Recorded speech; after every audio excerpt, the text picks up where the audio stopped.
What is the most inefficient way to beat Minecraft? Speedrunners have beaten Minecraft in under 7 minutes, but instead of trying to find the fastest way, what's the slowest? The most important part of a speedrun is getting to the nether. Speedrunners usually get a bucket, then make a speed portal in a lava pool. We could just go through the process of getting a diamond pickaxe and mine obsidian, but even if we get the diamond pickaxe from a trial chamber instead, this is still way too fast. The slowest way to create a portal is to find a lava pool deep underground, then add blocks to create the shape of a portal. To get water to turn it into obsidian, instead of water buckets, we are going to go to the surface, find an ocean, then painfully dig a massive staircase bringing the water from the surface down to the lava. Make sure you dig down, not up, because the water makes mining slower. So now we have to light the portal. Flint and steel or lighting blocks on fire with lava is way too fast. What I figured the slowest way would be is to dig a 1x1 hole from the surface to your portal and put a lightning rod at the bottom. So now you have to wait for a storm so Zeus can strike it down with only a chance of the lightning lighting your portal.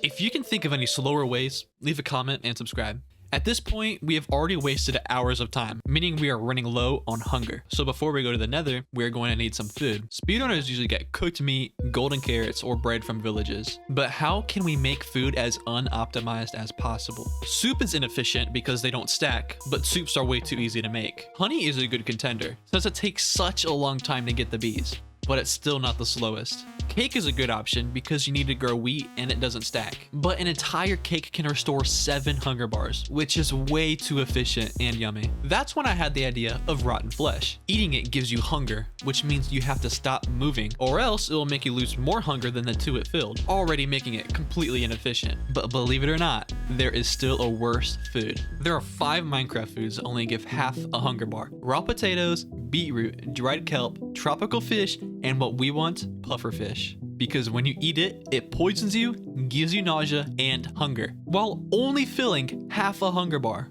immediately making it 4 times worse than rotten flesh. And to get pufferfish, you need a fishing rod. You might think it'd be less efficient to craft a fishing rod instead of finding one in an ocean ruin. But in an ocean ruin, there is a chance to get a luck of the sea fishing rod, which actually makes the chance of getting a pufferfish lower. So you'd have to sit still, fishing for however long to get as many pufferfish as possible.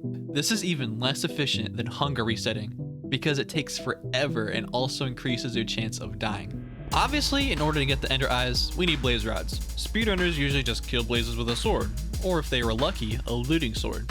But obviously, we need to kill them in a worse way. You may know that you can kill blazes with snowballs, which isn't a bad idea, but it would still be worse to use your fist. But what if I told you the slowest way to kill blazes actually instantly kills blazes? If you kill a blaze with a bed, it doesn't drop a blaze rod. But if you punch the blaze and then blow it up with a bed, it can drop a blaze rod. When you use a bed, 1/3 to half of the blocks will turn to fire, meaning the 50% chance a blaze can drop a blaze rod gets closer to 25% chance because it might fall into fire. Not only that, but if you blow up the spawner with the bed, you'd have to find multiple fortresses to get enough blaze rods. Next, we need ender pearls. Speedrunners get their ender pearls from trading with piglins. If their trades were unlucky, they'd get ender pearls from endermen in warped forests. But once again, those are way too efficient. Instead, we are going to the overworld. In the overworld, endermen obviously spawn much less and only at night.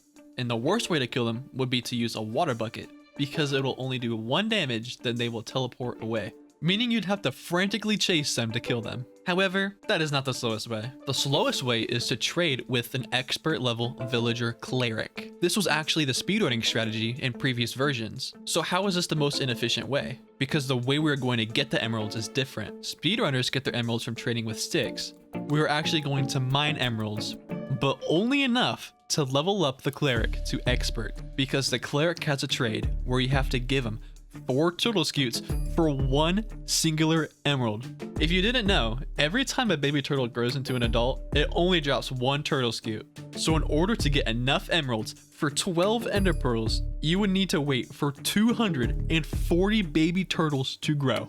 Before we go to the end, speedrunners reset the world if it's going too slow.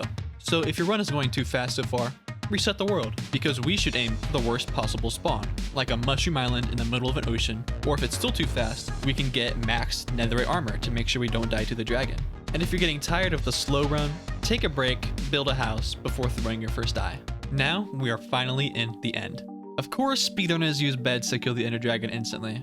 There are only so many ways to deal damage to the dragon. You could use your fist, which would take quite a few perches, but that isn't the slowest. I tried many different ways to damage the dragon, such as Thorn's armor or Cactus, but the only one to work and was the slowest is instant damage potions. If you use level 1 instant damage potions, it will take about 100 or even more potions to kill the dragon.